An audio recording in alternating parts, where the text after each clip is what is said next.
J'ai enfoncé le poignard dans le cœur de ma sœur. Et le sang chaud a jailli comme une accusation muette contre les murs tapissés de soie du manoir.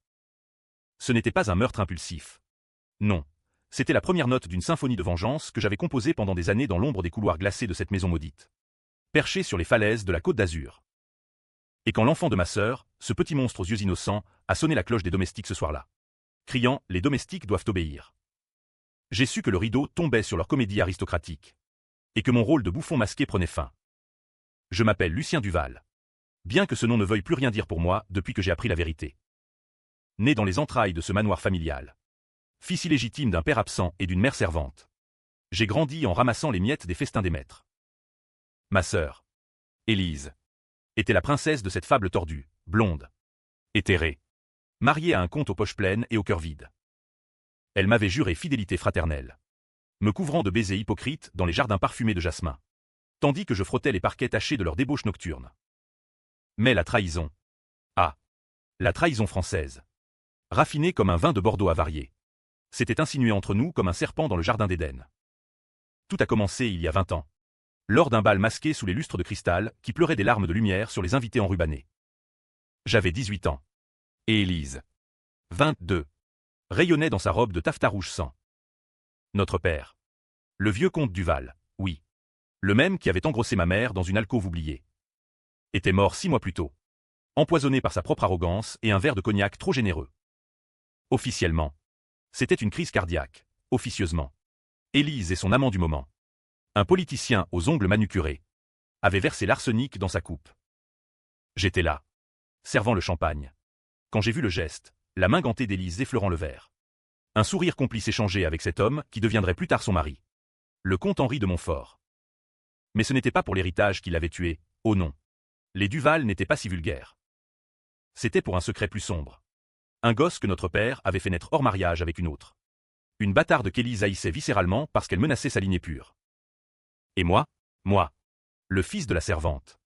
J'étais le bouc émissaire parfait. Le lendemain du bal. Les gendarmes ont frappé à la porte. Ils m'ont traîné dans la cour pavée. Menottes au poignet. Sous les regards apitoyés des domestiques et le silence complice d'Élise. Lucien a toujours été instable. Avait-elle murmuré au juge. Ses yeux vers larmoyants comme une sainte de tableau baroque. J'ai écopé de 10 ans de prison pour un meurtre que je n'avais pas commis. Gisant sur une paillasse puante à Clairvaux. Tandis qu'elle dansait au bal de l'opéra. Les années en cellule sont un brouillard de rage contenue. Ponctué par les lettres hypocrites d'Élise, mon cher frère. Pardonne-moi cette épreuve divine. Reviens-nous vite. Elle signait toujours ta sœur aimante. Avec une tache de parfum qui me donnait la nausée.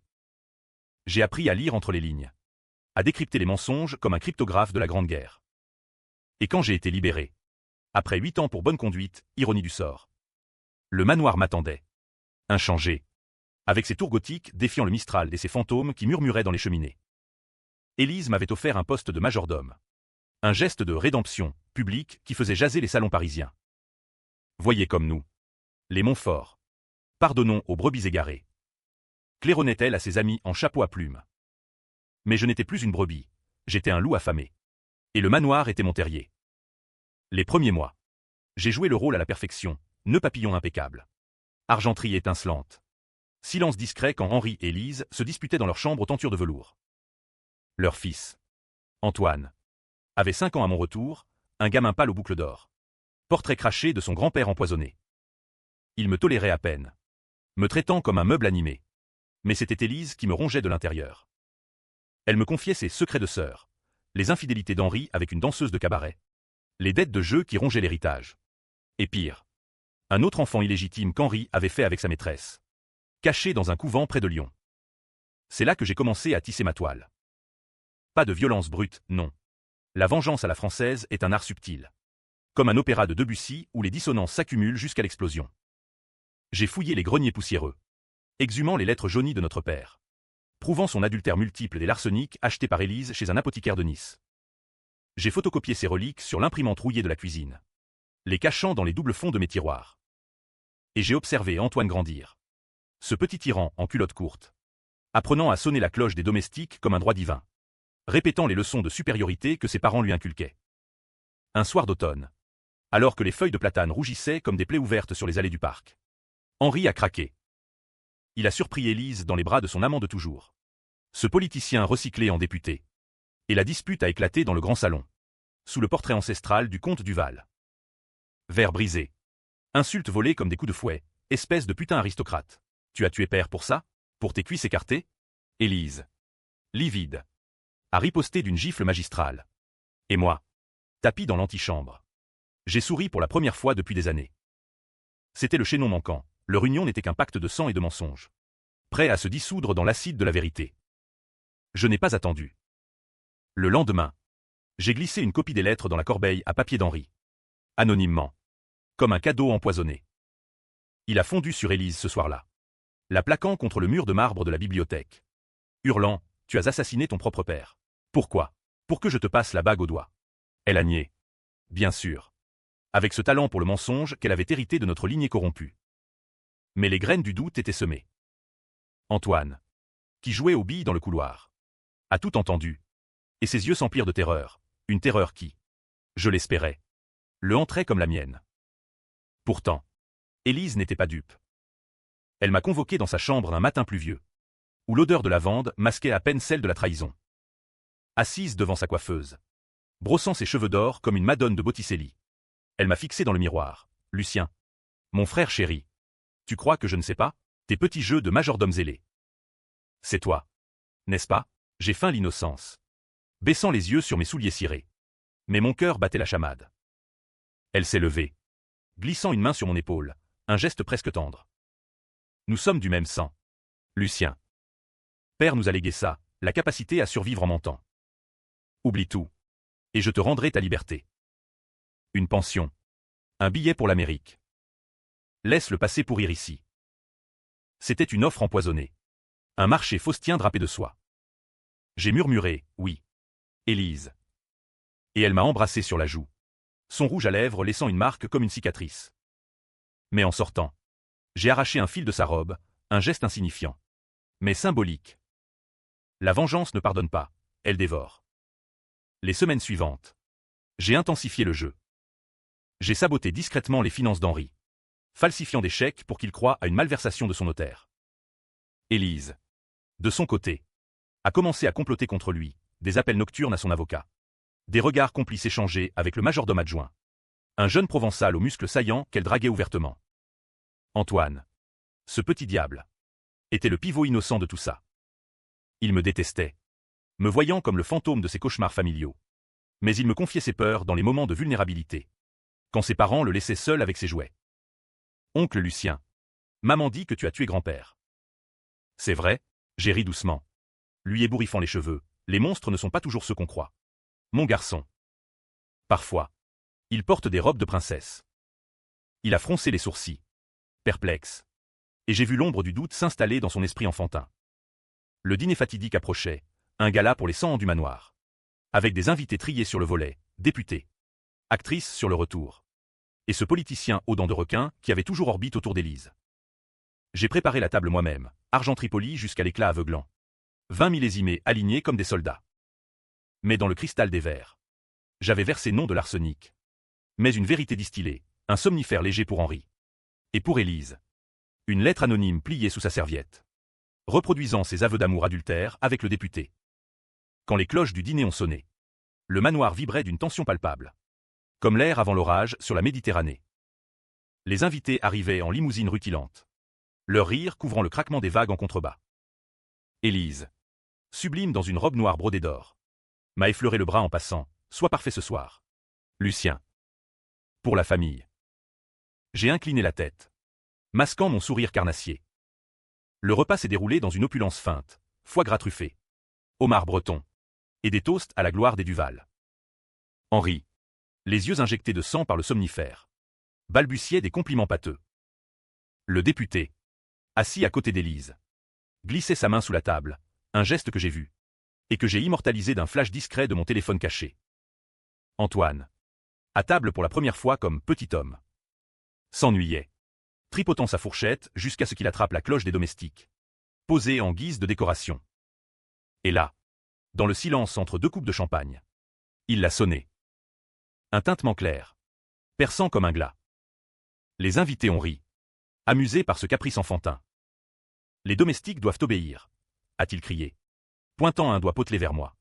Debout contre le mur. Prête à servir. Les rires se sont tus. Élise a pâli, Henri a ricané nerveusement. Moi, j'ai senti le sang affluer à mes tempes. Une vague de souvenirs, les menottes. La cellule. Les nuits à hurler contre les murs de pierre. C'était le signal. J'ai avancé. Impassible. Vers la table. Comme vous le souhaitez. Jeune maître. Ai-je dit d'une voix suave, en versant le vin d'une main qui ne tremblait pas. Mais sous la nappe, ma paume serrait le manche du poignard de cuisine. Aiguisé ce matin-là. Les invités ont repris leur bavardage, ignorant la tempête qui montait. Élise m'a lancé un regard, un mélange de peur et de défi. Lucien. A-t-elle murmuré. Le tintement de cette cloche résonne encore dans mes oreilles comme un appel au jugement dernier. Tandis que je me tiens là, au milieu du salon illuminé, entouré de ces vautours en smoking et robe de bal. Antoine rit, inconscient du chaos qu'il vient de déclencher. Ses petites dents blanches luisant sous les chandeliers. Élise se lève à demi, sa chaise raclant le parquet ciré comme un ongle sur une ardoise. Antoine. Assez, siffle-t-elle. Mais sa voix chevrotte, trahissant la fêlure dans son armure de porcelaine. Henri, engourdi par le somnifère, cligne des yeux, essayant de suivre le fil de la scène. Qu'est-ce que c'est que ces enfantillages, marmonne-t-il, avant de se tourner vers le député. Votre fils est un vrai petit despote. Mon cher. Il tiendra de sa mère. Le rire forcé qui suit est comme un voile déchiré. Les invités sentent l'odeur de la discorde. Cette fragrance française si particulière. Mélange de jalousie et de vieux rancune. Je m'avance. Le plateau d'argent en main. Mais mon esprit est ailleurs, dans les geôles de Clairvaux, où les rats grattaient les murs pendant que je jurais sur la tête de ma mère morte de vengeance. Monsieur le comte, dis-je calmement, posant le plateau devant Henri, permettez-moi de vous resservir. Une goutte de plus pour apaiser les tensions familiales. Mes mots sont miel empoisonné, il boit. Et je vois ses pupilles se dilater. Le voile du sommeil s'épaissir. C'est alors qu'Élise trouve la lettre sous sa serviette. Ses doigts fins, ornés de l'anneau des Montfort, tremblent en dépliant le papier. Je l'ai rédigé moi-même, imitant son écriture d'adolescente, ses courbes élégantes apprises dans les pensionnats suisses. Mon amour, chaque nuit sans toi est un purgatoire. Henri soupçonne. Mais il n'a rien. Viens ce soir. Après le gala. Le manoir cache nos secrets depuis toujours. Élise. Signé de son nom. Avec un cœur stylisé. Son visage se décompose en un instant, les joues rosissent. Puis blanchissent. Comme si le sang se retirait vers son cœur traître. Elle froisse la lettre. La fourre dans son décolleté. Mais trop tard, le député a vu le geste. Et son sourire de requin s'efface. Qu'est-ce que c'est, ma chère? Une déclaration d'amour. Pour moi, sa voix est un murmure théâtral, calculé pour porter jusqu'aux oreilles des invités les plus lointaines. Les murmures s'élèvent comme une marée, encore un scandale chez les Duval. Élise et lui. Depuis le début, Henri se redresse. Soudain alerte malgré la drogue. Montre-moi ça, rugit-il, tendant la main. Élise hésite. Ses yeux cherchant les miens, un appel au secours muet. Je hausse un sourcil. Impassible. Et elle cède, jetant le papier sur la table. Henri le lit à voix haute. Sa voix montant en crescendo comme un air d'opéra tragique. Les invités sont pétrifiés. Fourchette suspendue. Attendant le dénouement. Traîtresse, explose-t-il enfin, renversant son verre. Le vin rouge se répand sur la nappe blanche comme une blessure ouverte. Il bondit. Attrapant Élise par le poignet, elle crie. Un son aigu qui transperce l'air. Antoine se met à pleurer, serrant sa cloche comme un bouclier. Le député se lève. Feignant l'indignation, Henri. Calmez-vous, c'est un malentendu. Mais ses yeux pétillent de malice. Il sait que ce chaos le lave de tout soupçon, le positionnant en victime galante. Je n'interviens pas, pas encore. C'est mon spectacle. Et je suis le metteur en scène dans l'ombre. Henri traîne Élise vers la cheminée, où les flammes dansent comme des démons ricanants. Tu as tué père pour ça? Pour tes amants successifs? Pour ce politicien de bas étage? Les mots jaillissent. Libéré après des années de suspicion contenue. Élise se débat, griffant son bras. Tu es fou, c'est un faux. Une calomnie, Lucien. Dis-leur. Ah.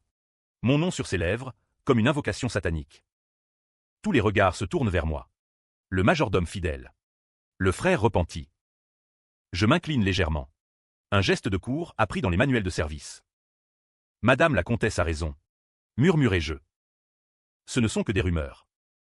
Mais. Je marque une pause. Savourant le silence. Les murs du manoir ont des oreilles. Et des mémoires. Henri lâche Élise, se tournant vers moi avec une fureur nouvelle. Toi, c'est toi qui as glissé cette lettre. N'est-ce pas? Le petit empoisonneur sorti de prison. Il avance. Point levé. Mais trébuche.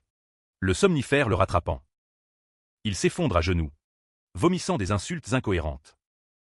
Les invités paniquent. Une baronne s'évanouit dans les bras de son escorte. Un député appelle les gendarmes sur son portable. Le chaos est exquis. Un balai de masques tombant.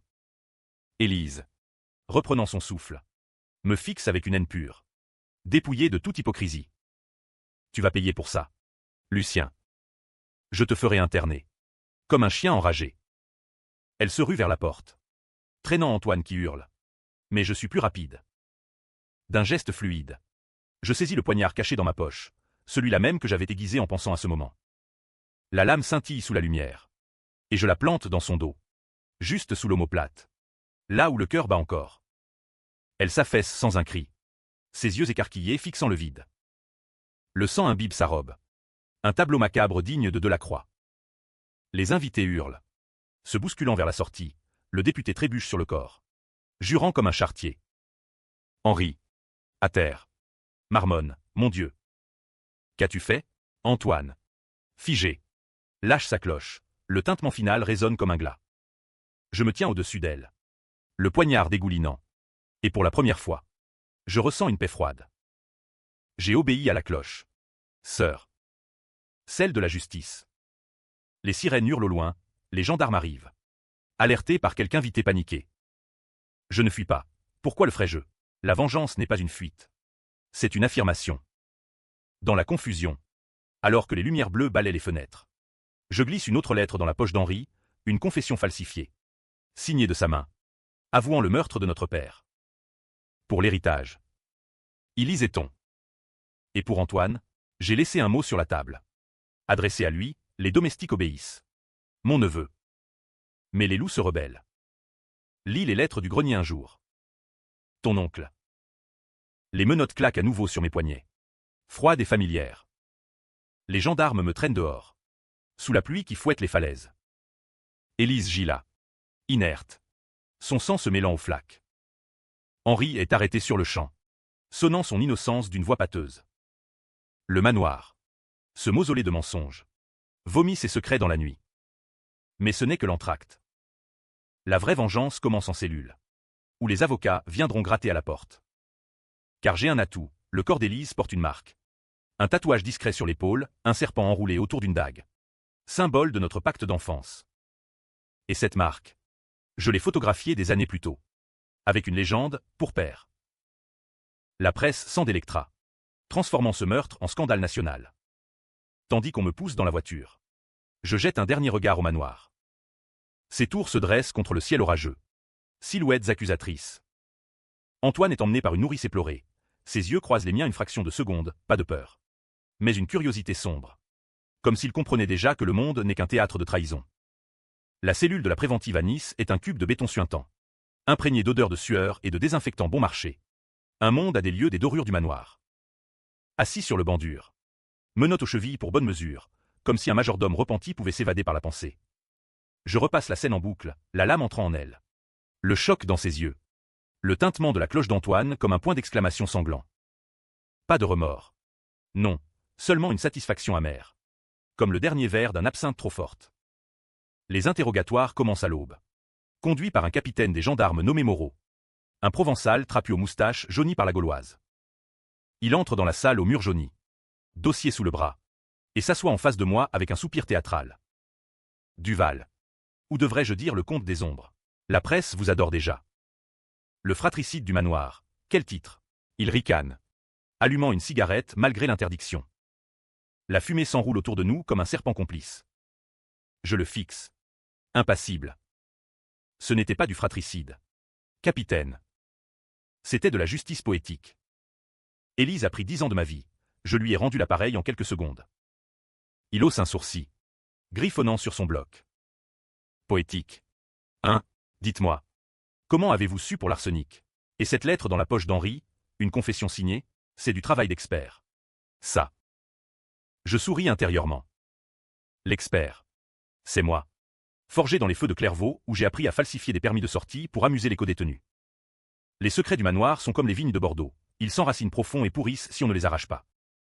J'ai trouvé les preuves dans le grenier, lettres. Flacon vide. Élise et le député les avaient cachés là. Pensant les murs complices. Moreau note. Dubitatif. Et le gamin, vous l'avez traumatisé à vie. Ce petit. Il répète sans cesse, les domestiques doivent obéir. Comme un mantra. Antoine. Mon neveu. Ce pion innocent dans l'échiquier familial. Dans la confusion du gala. Je l'avais vu s'éclipser vers la cuisine. Serrant sa cloche comme un talisman. J'aurais pu l'épargner. Le prendre sous mon aile plus tôt. Mais non, la vengeance exige des sacrifices. Il apprendra. Capitaine. Comme j'ai appris. Les Duval ne naissent pas innocents, ils sont forgés dans le mensonge. Moreau secoue la tête.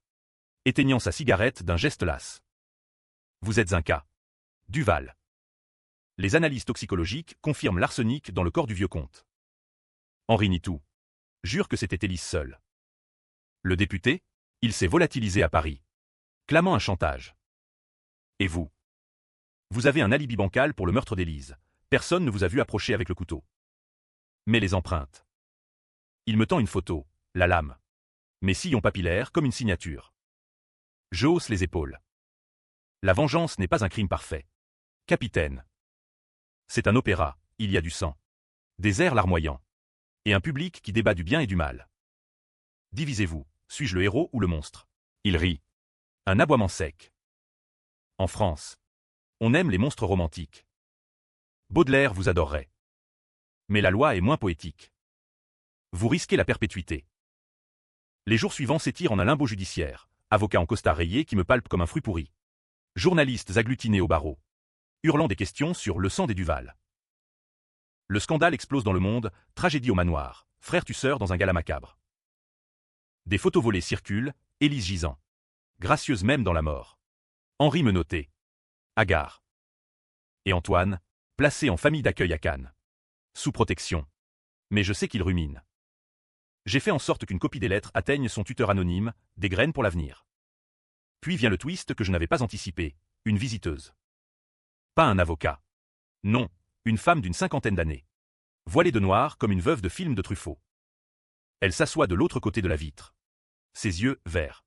Comme ceux d'Élise, me transperçant. Lucien. Murmure-t-elle. La voix rauque d'accent lyonnais. Je suis Claire. La sœur de ta mère. Ta tante. Je me fige. Ma mère. Morte en couche après m'avoir mis au monde. N'avait jamais mentionné de sœur. Claire sort une photo jaunie, deux gamines dans un champ de lavande. Sourire complice. Élise nous a séparés. Elle savait pour moi, la bâtarde du comte.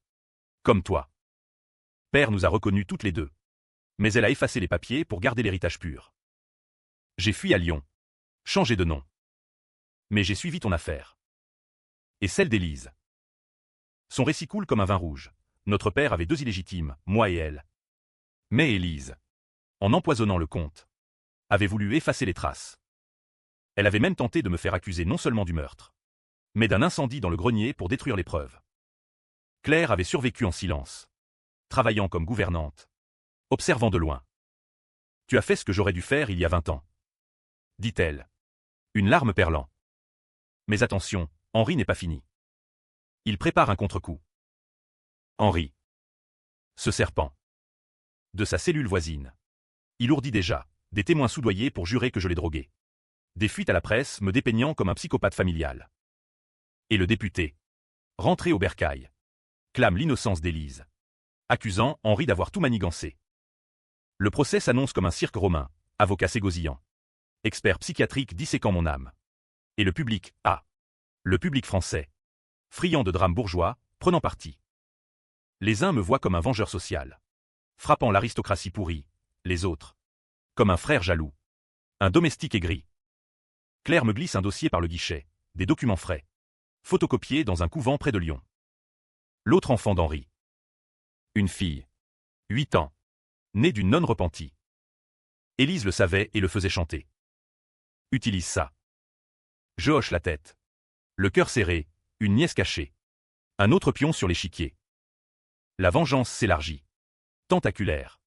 Comme les racines d'un olivier centenaire. Le procès ouvre sous un ciel de plomb à la cour d'assises de Nice. Un théâtre de bois sombre où les juges en robe pourpre trônent comme des cardinaux. Henri est jugé en parallèle pour le meurtre du comte. Le député témoigne contre lui. Un marché pour son immunité. Moi, au banc des accusés. Je plaide non coupable, pas par peur, mais pour prolonger le supplice. Mon avocat. Un jeune loup parisien nommé Duval, ironique. Non. Martel, mon client est victime d'une machination familiale. Il a agi en légitime défense morale. Les témoignages fusent, domestiques anciens jurant la tyrannie d'Élise. Le jardinier évoquant des disputes nocturnes. Et puis Antoine, oh Dieu. Antoine. 8 ans maintenant. Conduit par une assistante sociale. Il monte à la barre en costume trop grand. Serrant un ours en peluche. Oncle Lucien m'a dit que maman était un monstre. Balbutie-t-il. Les yeux baissés. La salle retient son souffle, les féministes hurlent au scandale. Les conservateurs hochent la tête. Mais il m'a aussi donné des bonbons. Et il a tué maman. Le juge suspend la séance, les journaux titrent « L'enfant témoin divise la nation ». Henri, de son banc, me lance des regards venimeux. Pendant la pause, un garde me murmure « Il a engagé un privé.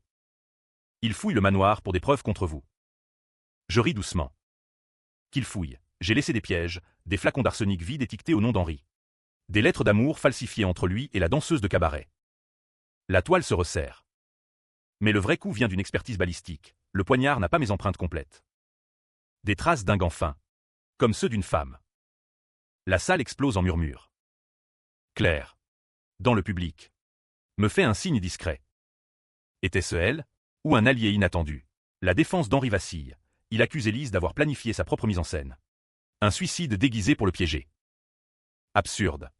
Mais semeur de doute. Le procès s'enlise dans un marécage de témoignages contradictoires. Chaque jour apportant son lot de rebondissements dignes d'un roman de Zola. Scandale financier révélé.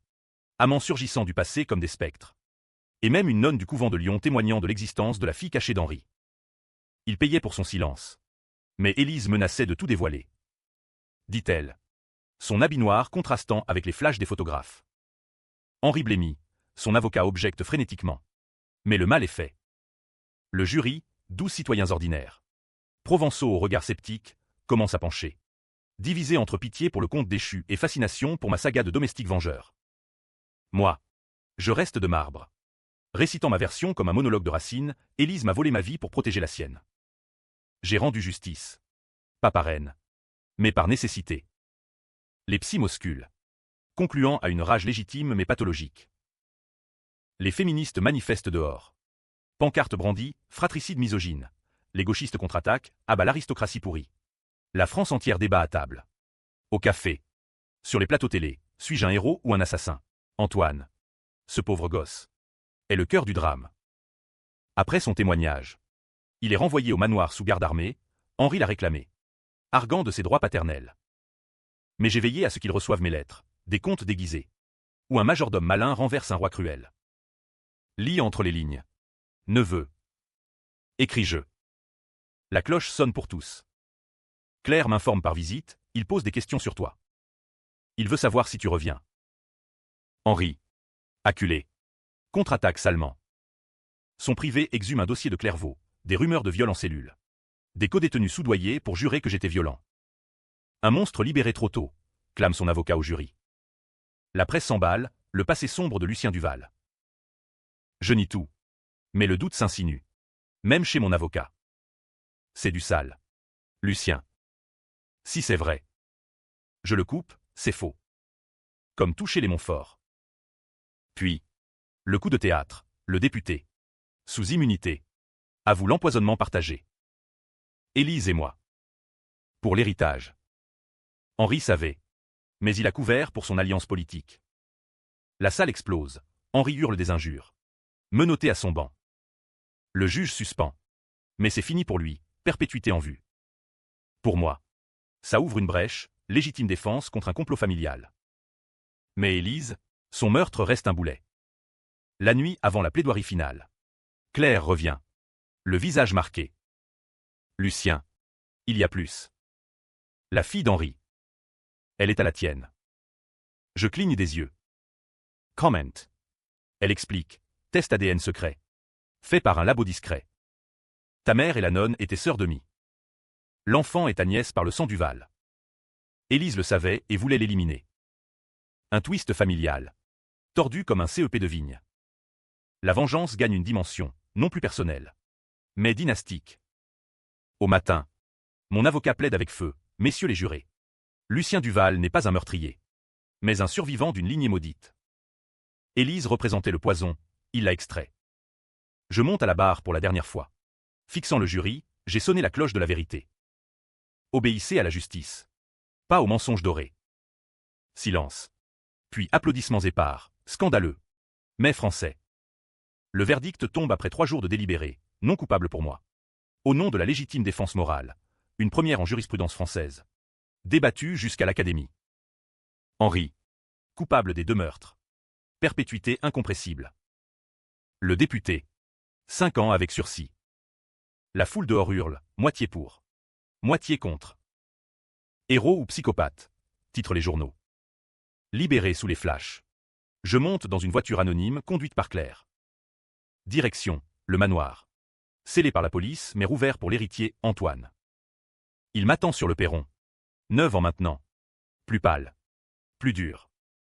Oncle Lucien. Dit-il. Sans cloche en main. Tu es revenu obéir. Je m'agenouille. Lui prenant les épaules. Non. Mon garçon. Pour commander. Ensemble. Mais la vengeance n'est jamais propre. En fouillant les papiers d'Henri, nous trouvons une lettre, Élise. Enceinte au moment de sa mort. De qui? Du député. Ou d'Henri. Ou de moi.